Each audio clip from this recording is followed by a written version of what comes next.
청년이 집을 떠나 먼 길을 가게 되었습니다. 그때 아버지가 큰 거울이 걸려있는 거실에 아들을 데리고 와서 거울 앞에 함께 섰습니다. 아들에게 말합니다. 아들아, 네 얼굴을 한번 찡그려 볼래? 그랬더니 아들이 찡그린 얼굴로 거울 앞에 섰습니다. 거울 속에 있는 그 모습을 보고 아버지가 아들에게 말합니다. 아들아, 네 모습이 어떠니? 하고 물었더니 아빠, 내 얼굴이긴 하지만은 찡그린 모습 보기 좋지 않네요 라고 했습니다. 그때 이 아버지가 아들에게 말합니다. 아들아, 거울은 스스로 웃지 않는다. 거울 속에 있는 그 모습을 웃게 하려면 어떻게 하면 될까? 그때 아들이 아빠, 내가 웃으면 거울 안에 있는 나도 웃겠지요. 그래, 맞아. 네가 이제 집을 떠나서 먼 길 가서 사람을 만날 때마다 거울을 보듯이 거울 안에 있는 사람이 바로 내 앞에 있다라는 생각을 가지고 네가 웃으면 네 앞에 있는 그 사람도 너를 향하여 웃을 거야. 너를 향하여 언짢은 말을 하고 또 환하게 말은 할지라도 그 앞에서 네가 웃으면 그 사람도 웃게 될 거야. 그렇게 말하면서 너는 사람을 만날 때마다 거울 앞에선 네 모습을 생각하거라 라고 격려하고 아들을 떠나보냅니다. 사랑하는 성도 여러분, 웃으면 행복해질 줄로 믿습니다. 우리 옆에 분에게 한번 인사하겠습니다. 웃으면 행복합니다. 많이 웃으세요. 많이 웃으세요. 더 많이 웃으세요. 자꾸 웃으세요. 볼 때마다 웃으세요. 할렐루야. 자, 옆에 분 한번 쳐다보세요. 웃나 안 웃나 한번 보세요. 웃으면은 내가 웃는 모습이고요. 옆에 사람 찡그리고 있으면 내가 찡그리고 있다는 사실입니다. 만날 때마다 웃으시기를 주의 이름으로 축복합니다. 지난 몇 시간에 걸쳐서 비천한 아브라함과 다윗을 부르셔서 그 비천한 삶에서 존귀한 존재로 만드시고 그의 존귀한 삶을 살도록 해서 하나님의 나라 건설과 확장의 축복의 통로로, 은혜의 통로로, 구원의 통로로 사용하시는 모습을 살펴보며 함께 은혜를 받았습니다. 오늘은 비천한 예수님을 존귀한 자로 세우셔서 하나님의 뜻을 이루어 가시는 이 말씀을 통해서 함께 은혜를 받고자 합니다. 오늘 저와 여러분이 함께 읽었던 이 빌립보서 2장 5절에서 11절까지의 말씀은 예수님의 마음이 어떤 마음이었는지, 예수님의 삶이 어떤 삶이었는지를 우리에게 잘 보여주는 말씀입니다. 예수님의 마음을 한마디로 표현하면은 겸손과 순종의 마음이었다.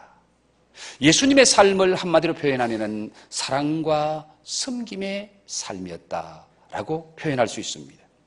그런데 우리 예수님은 이 땅에 오셔서 너무너무 비천한 삶을 사셨습니다.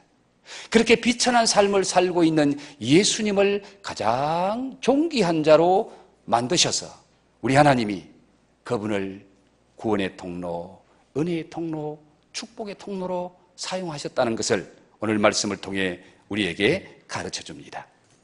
먼저 오늘 예수님이 이 땅에 오셔서 어떤 비천한 형편에 처해 있었는지를 잠깐 함께 나누면서 우리의 모습을 돌아봤으면 좋겠습니다. 예수님께서 이 땅에 태어나실 때 그 시대적 상황이 참 비천한 때였습니다. 여러분, 우리나라가 일본의 식민지 생활을 몇 년이나 했죠? 36년 동안 식민지 삶을 살며 일본 강점기 밑에 있을 때에 그때 삶을 살았던 많은 사람들은 참 힘들었다. 우리나라에 좋은 것 있으면 일본 사람들이 와서 다 빼앗아갔습니다. 심지어 우리의 이름도 성도 빼앗아갔습니다. 그런 36년의 일본 강점기 밑에 살 때에 우리 선조들, 우리 부모님들은 참 힘들고 한마디로 비천한 삶을 살 수밖에 없는 환경이었습니다. 그런데 예수님이 이 땅에 태어나실 때에 예수님이 태어난 그 나라 유대 땅은 600년 전에, 예수님 태어나기 600년 전에 이미 나라가 망했습니다. 예수님이 그 땅에 태어나시기 600년 전에 바벨론이라는 나라의 유대 나라는 망하게 되고, 그 다음에 메대와 파사라는 나라가 또 이스라엘을 지배하고, 그 뒤에 여러분이 잘 아는 알렉산더 대왕이 이끄는 그리스 나라에 의해서 유대 나라가 또 지배를 받고, 그 다음에 애굽과 이집트와 시리아를 통해서 또 지배를 받고, 예수님이 그 땅에 태어날 때는 어느 나라가 그 땅을 지배하고 있었나요? 로마가, 지금 이태리 로마가 그 땅을 지배하고 있을 때에 예수님이 그 땅에 태어나시게 됩니다. 자, 600년 동안 국권을 잃고 주권을 잃고 강대국의 그 힘에 짓밟히는 그 땅이 얼마나 비천한 땅이었겠습니까? 그 당시에 이스라엘은 가난할 수밖에 없는 상황이었고, 그 땅에 사는 사람들은 질병이 창궐했고 정신적인 고통, 그리고 성경에 보면 그때에 귀신 들린 자가 너무너무 많고 병든 자가 너무너무 많고, 예수님이 죽은 시체만 3사람이나 살리는 그런 역사가 성경에 나타나죠. 환경적으로도 비천했지만은 그때 당시 영적인 상황은 또 암흑기입니다. 출애굽 말라기에서 마태복음, 말라기가 성경 어디에 나오죠? 구약 성경 맨 마지막에 나오고, 마태복음 어디에 나와요? 신약 성경 제일 첫 번째 나오죠. 말라기와 마태복음은 그냥 한 장 차이입니다. 그런데 역사적으로는 400년이라는 기간이 그 안에 포함돼요. 말라기에서 마태복음까지 400년 동안 선지자가 없고 하나님의 말씀이 나타나지 않고 영적인 암흑기가 시작되는 거예요. 신학적으로 그때를 중간기라고 말합니다.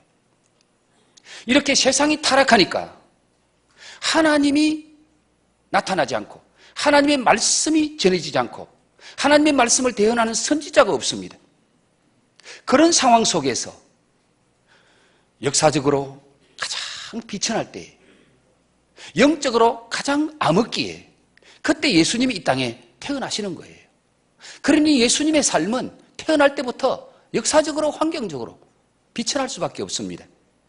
그런데 우리가 잘 아는 대로 예수님은 누구를 통해 이 땅에 태어납니까? 마리아라는 여인을 통해 태어납니다.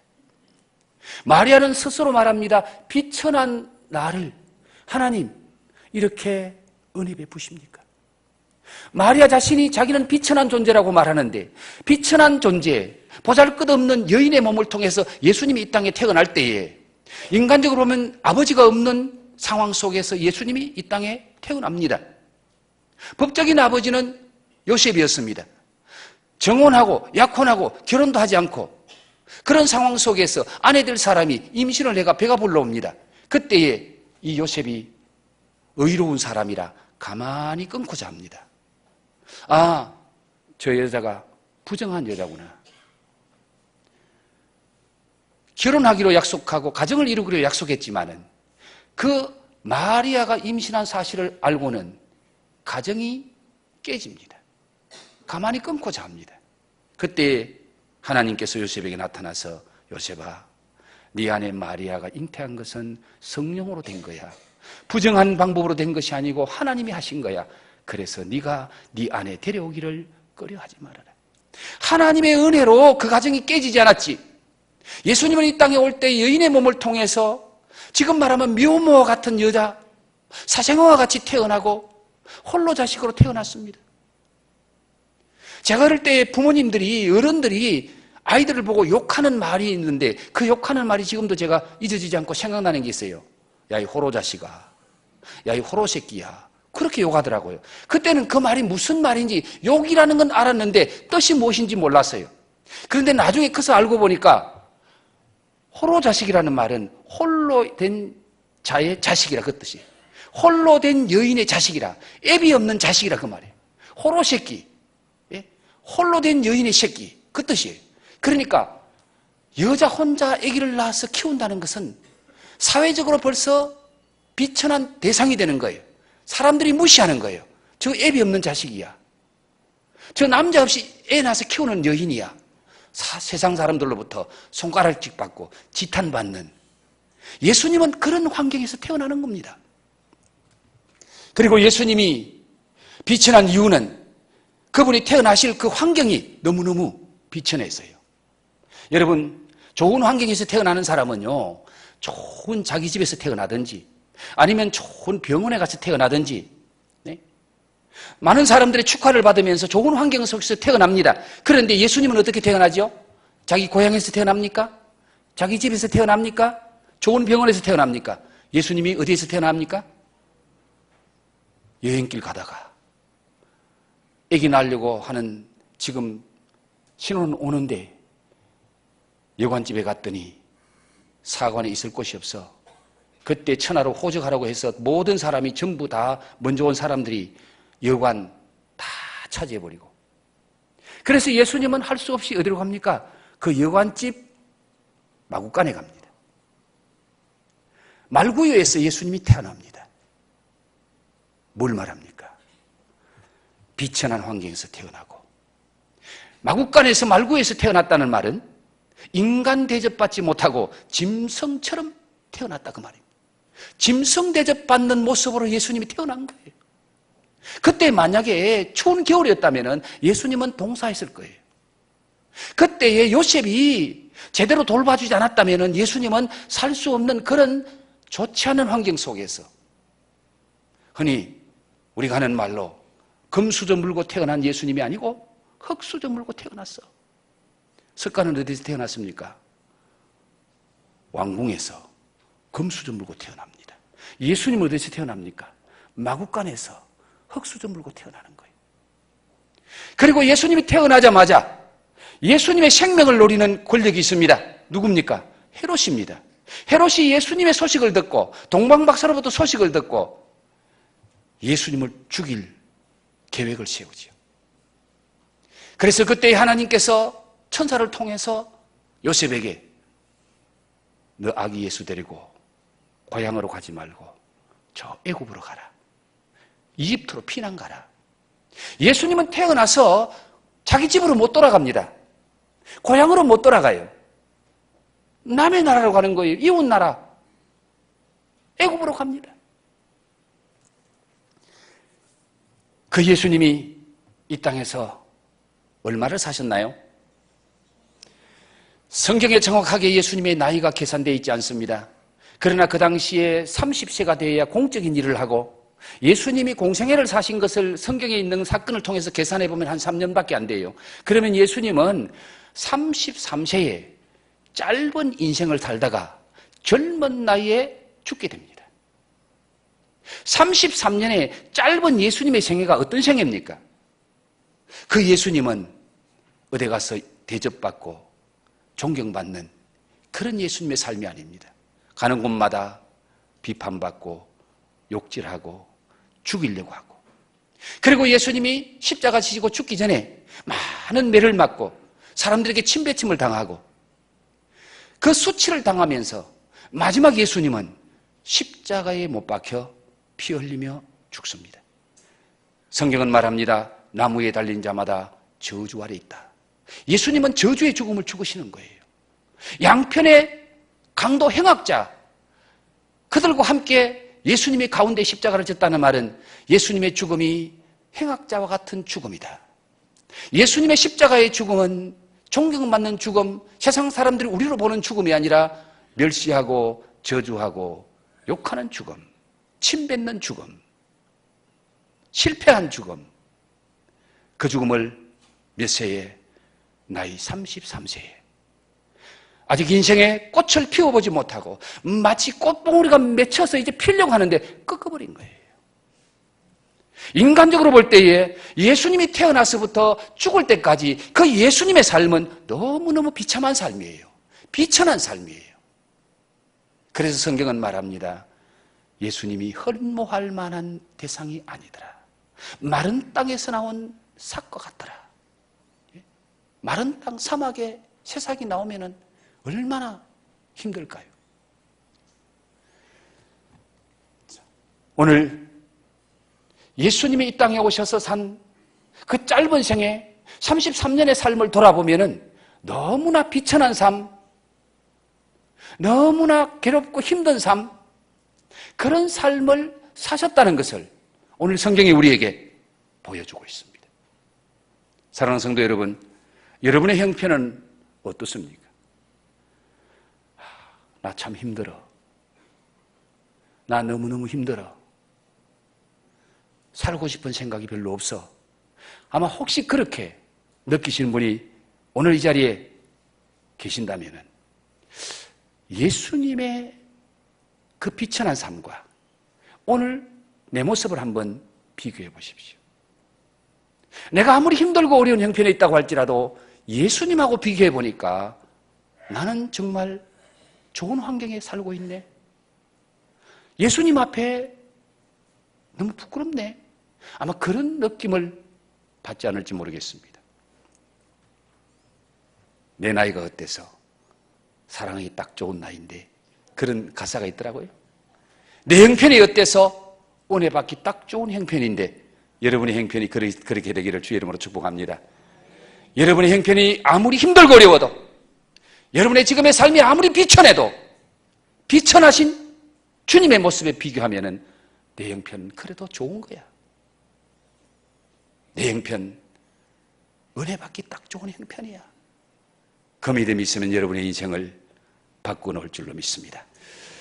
이런 비천한 예수님을 하나님께서 어떻게 존귀한 자로 세우셨나요? 성경은 예수님의 비천한 인생을 세상에서 가장 존귀한 인생으로 예수님의 인생을 하루아침에 바꿔놓습니다. 무엇이? 어떤 사건이? 바로 3일 만에 부활하는 이 부활을 사건을 통해서 사망 권세 이기고 부활하심으로 비천했던 예수님의 인생이 존귀한 인생으로, 가장 존귀한 인생으로 순식간에 바뀌어집니다. 부활의 영광이 예수님의 인생을 바꿔놓았습니다. 부활의 주님보다 더 영광스러운 존귀한 존재는 없습니다. 성경에 죽었던 사람이 살아나는 사건은 여러분 있지만은 그러나 예수님처럼 영광스러운 몸으로 부활한 사건은 한 사건도 없습니다. 인류 역사상에 예수님의 부활이 첫 번째 부활, 첫 열매고 예수님처럼 영광스러운 부활을 한 인간은 아무도 없다는 거예요. 부활의 주님은 하늘과 땅의 모든 권세를 가진 전능자 하나님이신 것입니다. 하나님께서 예수님을 이렇게 가장 존귀한 자로 세우신 의도가 무엇일까요? 무슨 목적을 가지고 하나님이 비천한 예수님을 존경스럽고 존귀한 존재로, 위대한 존재로 하나님이 바꿔놓으셨느냐 그 말이에요. 부활의 생명과 권세로 하나님의 나라를 건설하고 하나님의 나라를 확장하시기 위해서 비천한 예수님을 존귀한 예수님으로 하나님이 바꿔놓으신 거예요. 죄의 저주 아래서 영원한 형벌을 받을 이 죄인을 구원하시고 그 죄인을 구원하시는 구세주로 세우시려고 우리 예수님을 가장 존귀한 자로 하나님이 세우셨다는 것을 오늘 성경이 우리에게 말씀해 주고 있습니다. 예수님이 하늘의 영광을 포기하시고 낮고 천한 이 땅에 종의 형체로 오신 것도, 비천한 삶을 사신 것도, 십자가에 못 박혀 죽으신 것도, 3일 만에 부활하셔서 가장 영광스럽고 존귀한 자가 되신 것도 다 죄인을 구원하기 위해서, 죄인을 구원하기 위해서, 죄 아래 영원히 형벌받고 지옥 갈 수밖에 없는 인간을 회복시키려고, 그래서 하나님의 나라를 건설하고 하나님의 나라를 확장하기 위해서 우리 예수님, 우리 하나님께서는 우리 예수님을 그런 존귀한 자로 만드셨다고 성경은 우리에게 말합니다.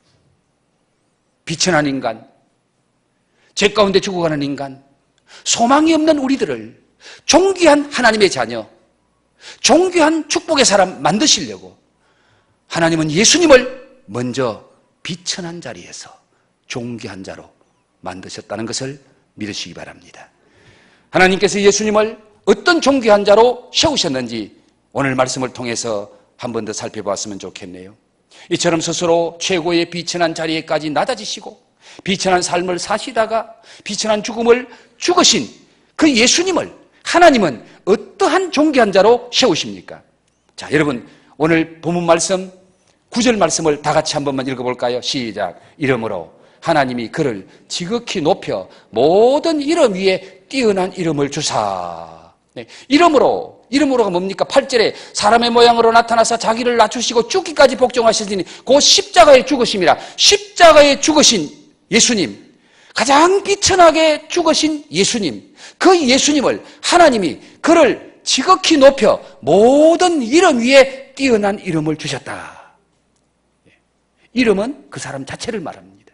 모든 이름 위에 어떤 유명한 이름, 어떤 훌륭한 이름, 그 이름보다 더 뛰어난 이름, 더 복된 이름, 그 이름을 하나님이 예수에게 주셨다는 겁니다.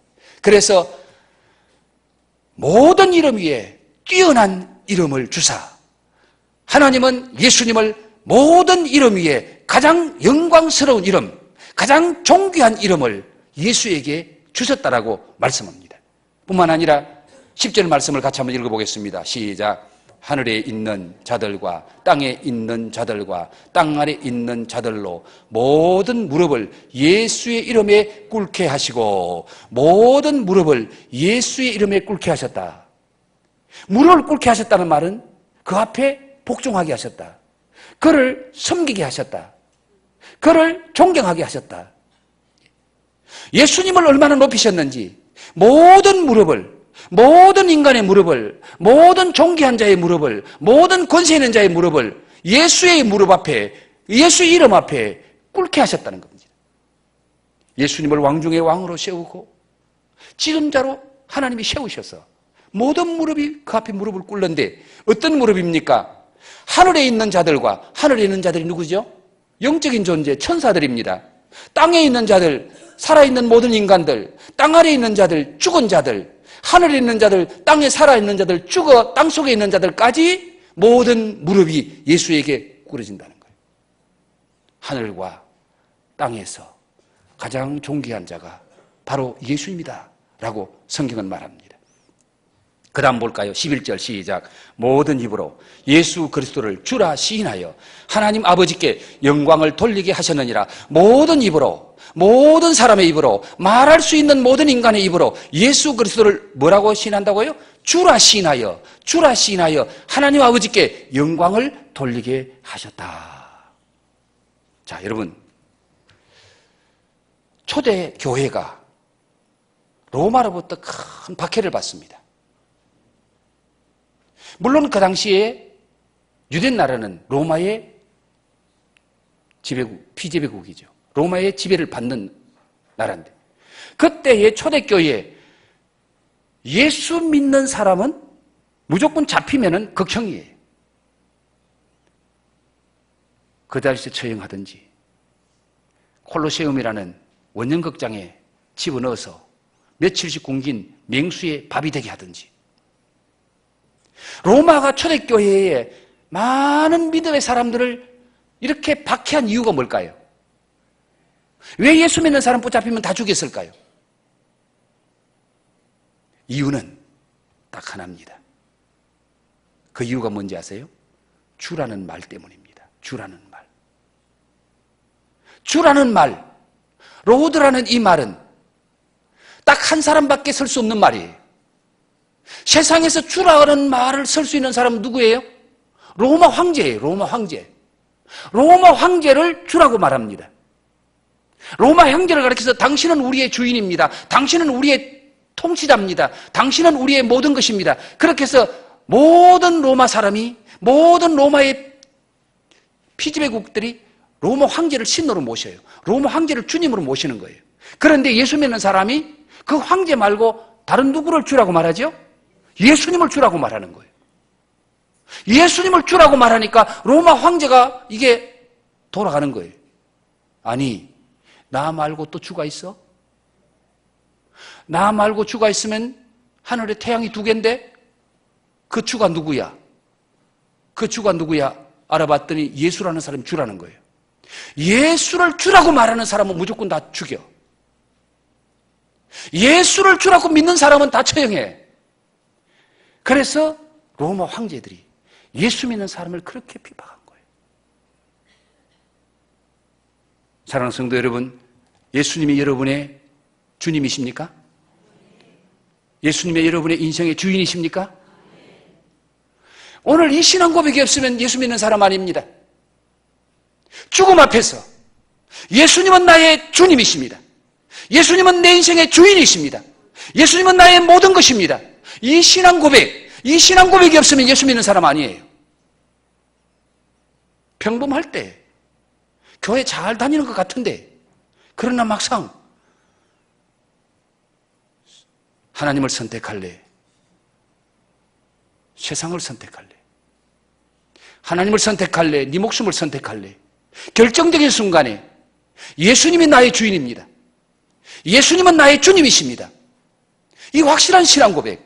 그래서 우리 하나님은 예수님을 높여서 모든 인간들이 예수님을 주라고 시인하게 만드는 모든 입으로 예수 그리스도를 주라 시인하여 하나님 아버지께 영광을 돌리게 하셨느니라. 오늘 예수님을 나의 주님으로 시인하면 하나님이 영광 받으실 줄 믿습니다. 그런 믿는 자 되기를 주의 이름으로 축복합니다. 그리고 우리 하나님은 모든 인간이 예수님을 경배하고 예배드림으로 영광 받으시게 하셨습니다. 예수님은 존경의 대상이 아니라 경배의 대상입니다. 예수님은 찬양의 대상입니다. 그래서 오늘 저와 여러분들이 이 자리에 모인 것도 나를 구원하신 주님, 그분을 예배하고 그분을 경배하고 그분에게 찬양하기 위해서 이 자리에 모이신 줄 믿습니다. 그분의 은혜를 입고 저주 아래 있는 우리가 구원받았다면 우리는 그분을 마땅히 그분을 예배해야 되고 그분을 경배해야 되고 그분께 찬양을 드려야 되는 거예요. 그래서 우리는 주일만 되면 이곳에 모이잖아요. 예배하잖아요. 그분을 경배하잖아요. 왜? 하나님이 그렇게 하신 거예요. 노 크로스, 노 크라운이라는 말이 있잖아요. 십자가 없이는 영광도 없다. 예수님이 십자가 지셨기 때문에 십자가 지시고 비천한 죽음을 죽으셨기에 우리 하나님은 그분을 부활의 영광으로 영광의 면류관으로 그분을 회복시키시고 존귀한 자로 만드셨습니다. 성령님이 하시는 일이 무슨 일입니까? 세상에서 가장 존귀하신 예수님을 알게 하고 그 예수님을 깨닫게 하고 그 예수님을 믿게 하고 그 예수님을 경배하기 위해서 하나님은 성령님을 보내서 오늘 또 많은 사람들에게 성령님이 역사하셔서 주님을 믿고 경배하고 예배하고 찬양하게 하시는 줄 믿습니다. 사랑하는 성도 여러분, 지난 몇 주간 동안 우리는 비천한 아브라함, 비천한 다윗, 비천한 예수님을 하나님이 부르셔서 그들을 존귀한 자 만들어서 하나님 때문에 존귀하신 하나님과 관계 때문에 그 비천한 인생을 존귀한 인생 만들어셔서 하나님은 복되게 하나님의 나라 건설과 확장에 축복의 통로로 구원의 통로로 은혜의 통로로 사용하시는 모습을 살펴보았습니다. 이 세 분의 생애는 우리에게 말할 수 없는 중요한 가르침을 주고 있습니다. 그렇다면 그들은 우리에게 어떤 가르침을 주고 있습니까? 아브라함과 다윗의 자손 예수 그리스도의 계보라. 아브라함과 다윗의 자손 예수, 아브라함과 다윗과 예수님을 통해서 그들의 비천한 인생을 존귀한 인생으로 바꾸신 하나님께서 오늘 우리에게 이 말씀을 통해서 주시는 가르침이 무엇입니까? 아브라함은 부르심을 받았을 때에 하나님을 선택함으로 믿음의 조상이 되고 축복의 통로가 되었습니다. 아브라함이 하나님을 선택했다는 말이 무슨 말입니까? 하나님이 아브라함을 부르실 때 아브라함의 삶이 무엇이었습니까? 우상을 숭배하는 삶이었습니다. 우상 때문에 먹고 사는 인생이었습니다. 그래서 우상 장수했고 우상을 만들었고 우상을 섬기는 그 삶 속에서 하나님이 아브라함을 부르실 때에 아브라함이 하나님을 선택했다.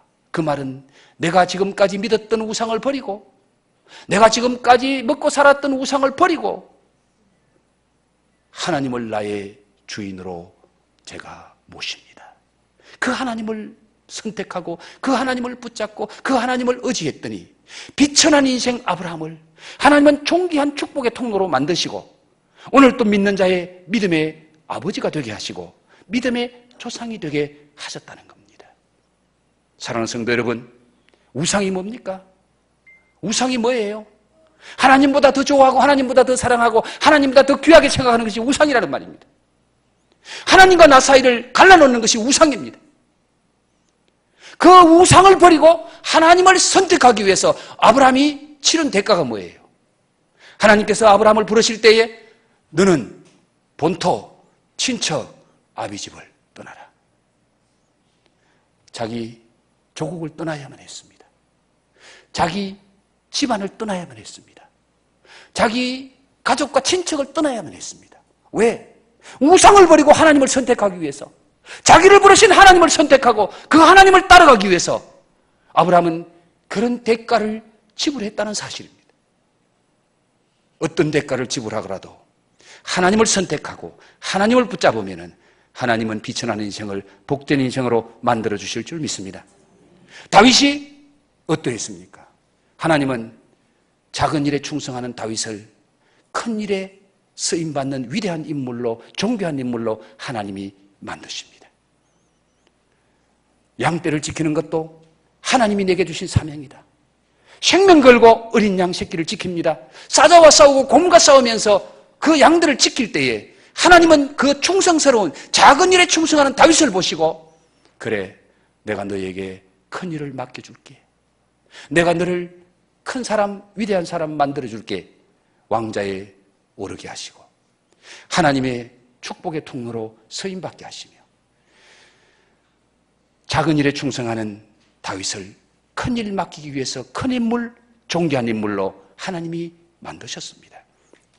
오늘 예수님의 삶을 한마디로 요약하면 하나님의 뜻을 이루기 위해서 순종하는 삶, 복종하는 삶을 사셨다는 겁니다. 오늘 8절 말씀, 사람의 모양으로 나타나사 자기를 낮추시고 자기를 비천하게 하시고 죽기까지 복종하셨으니, 죽기까지 순종하셨으니 곧 십자가에 죽으십니다. 예수님의 십자가가 뭡니까? 순종입니다. 예수님의 십자가는 복종입니다. 그래서 예수님이 십자가에 죽으셨다는 말은 예수님은 죽기까지 하나님 말씀에 순종하는 삶을 사셨다라는 말씀이에요. 이렇게 겟세마네 동산에서 예수님이 기도하실 때에 뭐라고 기도합니까? 하나님, 할 수만 있으면 이 잔을 나에게서 지나가게 하옵소서. 그 잔이 뭐지요? 십자가 지는 겁니다. 예수님도 십자가를 앞에 놓고는 큰 고민이었습니다. 내가 심히 괴롭다. 너무너무 힘들다. 그래서 피와 같은 땀을 흘리며 하나님 앞에 기도하실 때에 하나님, 할 수만 있으면 내 십자가 안 지게 해주세요. 할 수만 있으면 이 저주의 죽음 죽지 않게 해주세요. 그런데 예수님의 결론이 뭡니까? 마지막 예수님의 결론은 아버지여 나의 원대로 마옵시고 아버지의 뜻대로 하옵소서. 아버지의 뜻대로 하옵소서. 십자가를 지는 것이 하나님의 뜻이라면 제가 십자가 지겠습니다. 그러므로 십자가는 순종이요, 십자가는 복종입니다. 그 저주의 십자가를 지고 죽었더니 하나님이 부활의 영광을 예수님께 허락하시고 예수님을 존귀한 자 중에 최고로 존귀한 자, 지존자로 하나님이 세우시고 축복하신 겁니다. 사랑하는 열림의 가족 여러분, 아브라함처럼 선택하고 다윗처럼 충성하고 예수님처럼 순종하면은, 하나님 말씀에 순종하면은 하나님은 우리를 비천한 자리에서 존귀한 자리로 인도하실 줄 믿습니다. 비천한 인생을 존귀한 인생, 위대한 인생으로 바꾸어 놓을 줄 믿습니다. 이 은혜가 여러분과 여러분의 자녀들에게 있기를 주의 이름으로 축원합니다. 내일부터 뭐가 시작된다고요? 내일부터 우리 교회에 무슨 일이 있어요? 청소년 교회 수련회가 시작됩니다. 이번 청소년 교회 수련회가 여러분의 인생을, 여러분의 자녀의 인생을 바꾸어 놓을 절호의 기회일지 모릅니다. 혹시 여러분 자녀들이 마음속에 나는 비천한 인생이다, 나는 보잘것없는 인생이다. 나는 정말 세상 살기 너무너무 힘들어. 그런 마음을 가진 여러분의 자녀가 있다면 이번 수련회를 통해서 하나님은 그 자녀 만나주시고 우리 예수님이 그 자녀를 만나주시면 여러분의 자녀의 인생이 달라질 줄 믿습니다. 바뀌어질 줄 믿습니다. 터닝 포인트가 되게 하실 줄 믿습니다. 그래서 여러분 이번 수련회에 자녀들 꼭 보내십시오. 제가 20여 명 가는 걸로 알고 있는데 여러분 자녀들 혹시라도 뭐 다른 것 때문에 아직까지 자녀들에게 수련회 가라고 허락하지 않았다면 안 가려고 하는 자녀가 있을지라도 여러분 부모님들이 기도하시고 자녀들 예수님 만나는 자리에 하나님 말씀 듣는 자리에 그 자리에 보내셔서 여러분의 자녀의 인생을 복된 인생, 존귀한 인생으로 바꾸어 놓을 수 있기를 주의 이름으로 축복합니다.